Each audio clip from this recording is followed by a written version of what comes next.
ఆంధ్రప్రదేశ్ రాష్ట్రంలో రాజ్యాంగం సక్రమంగా అమలవుతుందా లేదా? మహనీయులు డాక్టర్ బిఆర్ అంబేద్కర్ రచించినటువంటి రాజ్యాంగం కల్పించిన సమాన హక్కులు అందరికీ అందుతున్నాయా లేదా? నేడు డాక్టర్ బిఆర్ అంబేద్కర్ 68వ వర్ధంతి సందర్భంగా ఆంధ్రప్రదేశ్ రాష్ట్ర కుల వివక్ష వ్యతిరేక పోరాట సంఘం రాష్ట్ర కార్యదర్శి ఆంధ్ర మాలయాద్రి మనతో ఉన్నారు. ఆయన అడిగి మరిన్ని విషయాలు తెలుసుకుందాం. సార్ నమస్తే. సార్, నేడు భారత రాజ్యాంగ నిర్మాత అంబేద్కర్ గారి 68వ వర్ధంతి. అయితే ఆయన కల్పించినటువంటి రాజ్యాంగం ద్వారా కల్పించిన హక్కులు ఆంధ్రప్రదేశ్లో సక్రమంగా అమలవుతున్నాయా లేదా? డాక్టర్ బిఆర్ అంబేద్కర్ రాసిన రాజ్యాంగం అనేది ఈరోజు భారతదేశంలో ఉన్నటువంటి మనువాదులు మతోన్మాదులు ఆ యొక్క రాజ్యాంగాన్ని లేకుండా చేయడం కోసం ప్రయత్నం చేస్తున్నారని చెప్పి స్పష్టంగా అర్థమవుతా ఉంది. డాక్టర్ బిఆర్ అంబేద్కర్ గారు ఏం కోరుకున్నారు? ప్రపంచ దేశాల్లో ఏ దేశంలో లేని సమస్య ఒక భారతదేశంలో సమస్య, కుల సమస్య.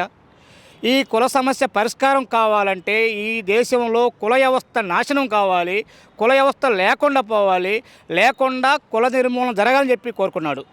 అలాంటి కుల నిర్మూలన జరగాలని చెప్పినటువంటి డాక్టర్ బిఆర్ అంబేద్కర్ గారి యొక్క ఆశయాలు మాత్రం నేటి పాలకులు గత పాలకులు తొంగలో తొక్కినటువంటి పరిస్థితి స్పష్టంగా అర్థమవుతూ ఉంది. ఏదైతే ఈరోజు రాష్ట్రంలో దేశంలో రాజ్యాంగం అమలు చేయాల్సినటువంటి పాలకులు ఈ రాజ్యాంగం మేము అమలు చేసేటట్టు రాజ్యాంగం మనుస్మృతి అని చెప్పి ఆ మనుస్మృతిని అమలు చేయడం కోసం ఈరోజు కేంద్రంలో మనువాద మతోన్మాద పాలకులు ప్రయత్నం చేస్తూ ఉన్నారు. అలాంటి పరిస్థితులు ఈరోజు దాపురిస్తూ ఉన్నాయి.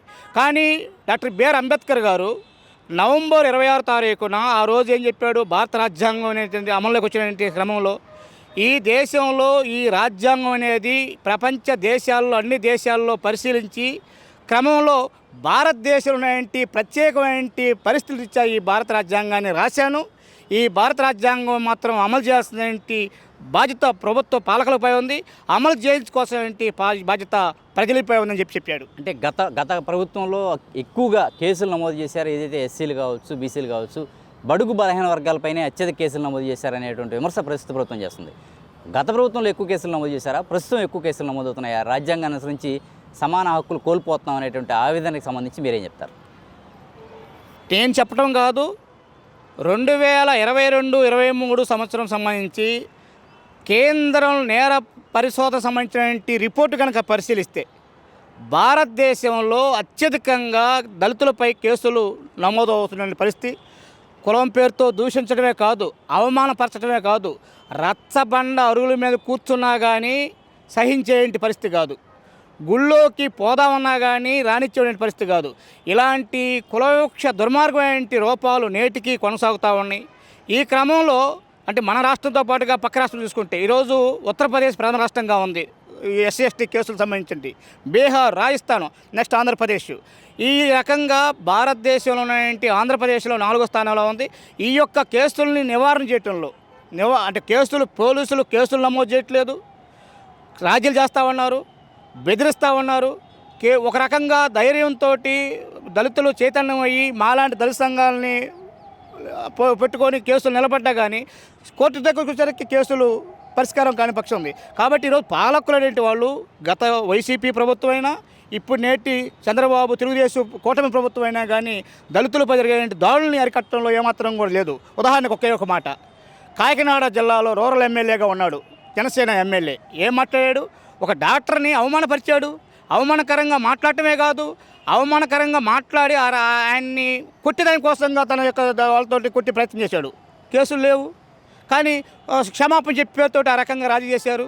అదే కాదు, గత ప్రభుత్వంలో సుబ్రహ్మణ్యం అనేటి డ్రైవర్ని అక్కడ ఉన్నటువంటి ఎమ్మెల్సీగా ఉన్నటువంటి అతను దుర్మార్గంగా కొట్టి చంపేసి డోల్ డెలివరీ చేశాడు. అలాంటి డోల్ డెలివరీ చేసినటువంటి శాసనమండలి సభ్యుడిగా ఉన్నటువంటి ఎమ్మెల్సీని జగన్మోహన్ రెడ్డి ఏం చేశాడు? తన యొక్క కారులోనే బస్సులోనే తిప్పుకునే పరిస్థితి. అంటే మీ దళితుల మీద సంపండి, కొట్టండి, ఏమేం చేయండి, మీకు మేము రక్షణగా ఉండని చెప్పడం కోసం ఈరోజు జగన్మోహన్ రెడ్డి ఉదాహరణ కావచ్చు, నేటి తెలుగుదేశం కూటమిలో ఉన్నటువంటి కాకినాడ రూరల్ ఎమ్మెల్యే ఆ రకమైన పరిస్థితి. కాబట్టి దళితుల మీద దాడులు జరుగుతూ ఉన్నాయి, అవమానం జరుగుతూ ఉన్నాయి. దీని నివారణ కోసం ఏమాత్రం కూడా ప్రయత్నం చేయట్లేదని చెప్పి అర్థమవుతాం. అంటే ఇప్పుడు ఏదైతే విజయవాడ మనం చూడొచ్చు, నగరం నడిబొడ్డున అంబేద్కర్ గారి విగ్రహం ఏర్పాటు చేశారు. ఆ విగ్రహం దగ్గర వర్ధంతి కావచ్చు, జయంతి కార్యక్రమాలు కావచ్చు, ఏవి నిర్వహించట్లేదు అనేటువంటి అపవాదు కూడా ప్రభుత్వంపై ఉంది. అయితే ఎందువల్ల అది గత ప్రభుత్వంలో జగన్ ఏర్పాటు చేశాడనే వివక్షత, లేదంటే అంబేద్కర్ గారి మీద కోపమా, ఏమనుకోవచ్చు మనం? ఇక్కడ పాలకులు ఆ రకంగా ఆలోచించడం కరెక్ట్ కాదు. అంబేద్కర్ గారు అనేటువంటి అందరూ వాడు ఒక దళితులకు సంబంధించిన వ్యక్తి కాదు.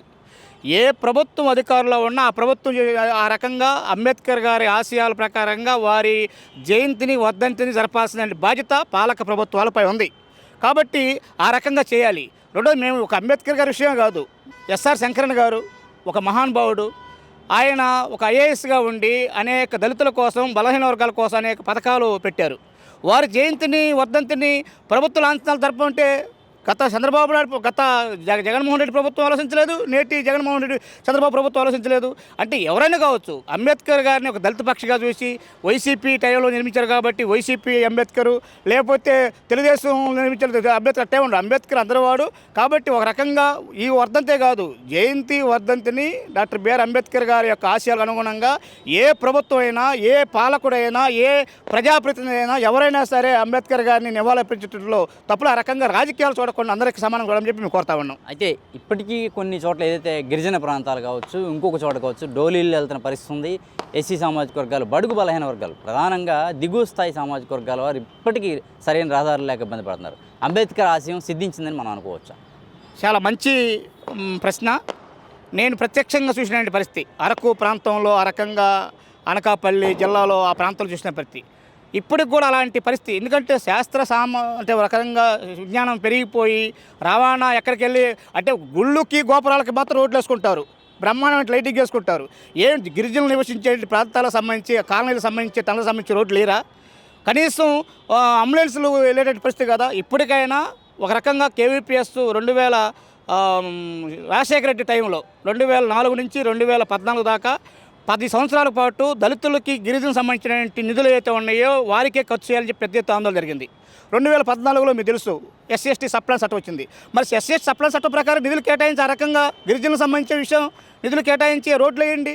ఆ రకంగా వాళ్ళకి అదే కాదు, ఈరోజు విద్యా వైద్యం సంబంధించిన విషయంలో డాక్టర్ బిఆర్ అంబేద్కర్ సంబంధించిన గురుకులాలు ఉన్నాయి, ఏకలవ్య గురుకులాలు ఉన్నాయి, అదేవిధంగా బీసీలకు సంబంధించి పూలే గురుకులాలు ఉన్నాయి. ఈ గురుకులాల్లో విద్యకి ప్రాధాన్యత ఇస్తున్నారు, మరి వైద్యానికి ప్రాధాన్యత ఇవ్వట్ల.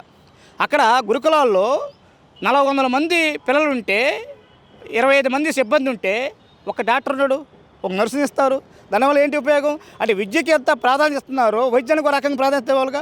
కాబట్టి ఈరోజు గిరిజన ప్రాంతాల్లో చాలా రకరకాల వ్యాధులు వస్తున్నాయి, ఒక రకంగా వ్యాధులను బట్టి వస్తూ ఉన్నాయి. కాబట్టి గిరిజన ప్రాంతాల్లో వ్యాధులకు సంబంధించిన విషయంలో వైద్య ఆరోగ్య రంగాన్ని ప్రోత్సహించాలి. కాబట్టి మేము చెప్పేది అంటే పాలకులు, అది కేంద్ర ప్రభుత్వం కావచ్చు, రాష్ట్ర ప్రభుత్వం కావచ్చు, విద్యా వైద్య రంగాలకి సరైన ప్రాధాన్యత ఇస్తున్నారా? నిధులు కేటాయిస్తున్నారా? ఈరోజు మొన్న బడ్జెట్ పెట్టారు, దాదాపు 3 కోట్లు పెట్టారు. మరి ఏమని బడ్జెట్? విద్యా వైద్య రంగాలకి, ఆరోగ్య రంగాలకి ప్రాధాన్యత ఇవ్వకుండా మరి ఎవరికి ఇస్తున్నట్టు? కాబట్టి ఈరోజు ఎస్సీ/ఎస్టీలకు సంబంధించిన విషయంలో డాక్టర్ బిఆర్ అంబేద్కర్ గారు చెప్పిన విషయంగా వాళ్ళ యొక్క అభివృద్ధి కోసం, వాళ్ళని పైకి తీసుకురావడం కోసం రిజర్వేషన్లు పెట్టినప్పుడు కూడా వాళ్ళ నిధుల్ని ఆ రకమైన పరిస్థితుల్లో వాళ్ళకి అనుకూలంగా కేటాయించి ఆ రకంగా ఖర్చు చేయాల్సిన బాధ్యత ఉంది. జగన్మోహన్ రెడ్డి విషయంలో విస్మరించాడు, ఇప్పుడు చంద్రబాబు కూడా విస్మరించాడు. ఇది ఇప్పుడే కాదు, 1988లో ఇందిరాగాంధీ ప్రధానమంత్రిగా ఉన్నప్పుడు ఎస్సీ/ఎస్టీ సంబంధించిన జనాభా ప్రాతిపదిక నిధులు కేటాయించి ఖర్చు చేయమని చెప్పి ఉంది.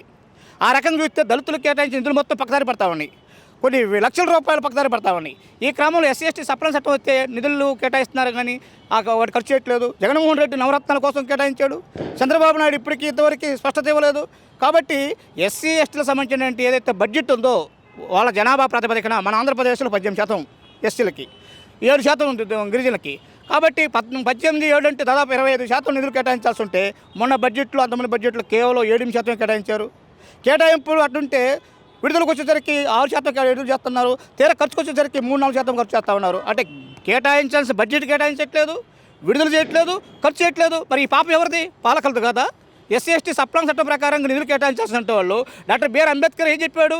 వారిని అభివృద్ధి చేయడం కోసం, అన్ని రంగాలకు అభివృద్ధి చేయడం కోసం వాళ్ళకి ప్రత్యేకమైన ప్యాకేజ్ ఇవ్వాలి, ప్రత్యేకమైన ఆర్థిక సలహా మండలిని పెట్టి ఆ రకంగా చేయించాలని చెప్తే ఇంతవరకు నిధులు లేవు, ఇంతవరకు బడ్జెట్ లేదు, ఇంతవరకు కేటాయింపు లేవు, ఇంతవరకు నిధులు ఖర్చు చేయడానికి పరిస్థితి. రాజ్యాంగం కల్పించిన హక్కులు సమానంగా అమలు అయ్యేదానికి కేవీపీఎస్గా మీరు ఎటువంటి ఉద్యమాలు చేసే అవకాశం ఉంటుంది భవిష్యత్తు? మేము కుల వివక్ష వ్యతిరేక పోరాట సంఘంగా స్పష్టంగా చెబుతా ఉన్నాం. ఒక అంబేద్కర్ గారే కాదు, ఈ దేశంలో అనేక మంది మహనీయుల యొక్క స్ఫూర్తితోటి కేవీపీఎస్ ఏర్పడింది. అది మహాత్మా జ్యోతిబా పూలే కావచ్చు, అంబేద్కర్ కావచ్చు, పెరియార్, నారాయణ స్వామి, గుర్రం జాషువా, పొచ్చలవల్లి సుందరి లాంటి మహనీయుల స్ఫూర్తితోటి కేవీపీఎస్ ఏర్పడింది. ఏర్పడిన కాడి నుంచి ఈ రాష్ట్రంలో మొట్టమొదటిగా దళితుల మీద విపరీతమైన కుల వివక్ష పాటించబడుతుందని చెప్పి దాదాపు పరిశీలన చేస్తే ఈ రాష్ట్రంలో ఏకసభ్య కమిషన్ ఏర్పాటు చేయడంలో ప్రధానమైన భూమిక కేవీపీఎస్ పోరాటమే. అంతకుముందు చంద్రబాబు నాయుడు కుల వివక్షలు ఏం చెప్పాడు 1999 ఆ సమయంలో కుల వివక్ష ఉందని చెప్పి పరిశీలించమని చెప్పంటే చివరికి పరిశీలించిన క్రమంలో జస్టిస్ పొన్నయ్య గారు ఏకసభ్య కమిషన్ వేసినప్పుడు పరిశీలించిన క్రమంలో ఎస్ఎస్టీ దేశంలో లేని విధంగా ఆంధ్రప్రదేశ్ ఎస్ఎస్టీ కమిషన్ ఏర్పడింది. దానికి పొన్నయ్య గారిని చైర్మన్గా పెట్టారు. ఆ తర్వాత దళితులకు సంబంధించిన బడ్జెట్ వాళ్ళకి దక్కట్లేదని చెప్పి పెద్ద ఎత్తున ఆందోళన చేసి ఎస్సీ సప్లై చట్టం అది ఈరోజు నిధులు చట్టం వచ్చింది కదా, నిధులు కేటాయించట్ల. మూడోది దళితుల యొక్క శ్మశానాలు చాలా అన్యాయం. ఎందుకంటే దళితుల శ్మశానాలు లేవు, ఉన్న శ్మశానాలు ఆక్రమణ గురవుతామని, బాటలు లేవు, బాటలు ఆక్రమణ గురవుతామని. ఈ క్రమంలో రాజశేఖర రెడ్డి ముఖ్యమంత్రి ఉన్న టైంలో దళితుల శ్మశానాల పరిరక్షణ కోసం జీవో నెంబర్ 1235 వచ్చింది. కానీ ఈరోజు ఆ జీవో ఎటుపోయిందో, తండ్రి ఆశయాల కోసం ఇచ్చిన జగన్మోహన్ రెడ్డి ఆ జీవోను పక్కన పెట్టి ఏదో అరాకరిస్తామని చెప్పి ఒక మెమో ఇచ్చాడు. కాబట్టి చట్టాలన్నీ ఎన్ని కూడా వస్తున్నాయి, వాటిని అమలు చేయడంలో పాలకులు నిర్లక్ష్యంగా ఉంటా ఉన్నారు.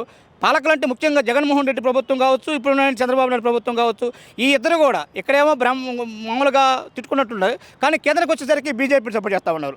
ఒక రకంగా బీజేపీ అంటే ఈరోజు చూస్తూ ఉన్నాం, మనువాద మతోన్మాద పాలకుల యొక్క బీజేపీ ఎజెండా, వాళ్ళ యొక్క విధానానికి రిజర్వేషన్ ఉండడానికి లేదు.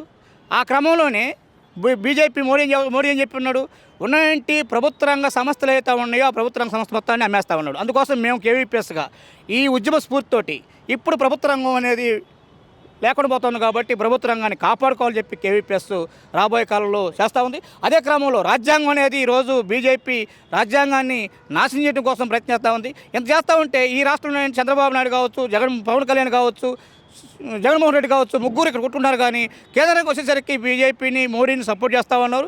ఈ క్రమంలో ప్రభుత్వ రంగ సంస్థలను కాపాడుకునే క్రమంలో ఈ పెరుగుతున్న ప్రైవేట్ రంగం పెరుగుతుంది కాబట్టి ప్రైవేట్ రంగంలో రిజర్వేషన్లు కాపాడుకునే క్రమంలో డాక్టర్ బిఆర్ అంబేద్కర్ ఏదైతే చెప్పాడో ఆ కుల నిర్మూలన లక్ష్యంలో భాగంగా ఈ కుల వ్యవస్థకు వ్యతిరేకంగా పోరాటంలో భాగంగా ఈ ఆత్మగౌరవం కోసం, సమానత్వం కోసం, కుల నిర్మూలన కోసం చేసే క్రమంలో ఎస్సీ సప్లా నిధులను కాపాడుకోవాలి, భారత రాజ్యాంగాన్ని కాపాడుకోవాలి, ప్రభుత్వ రంగ సంస్థలను కాపాడుకోవాలి.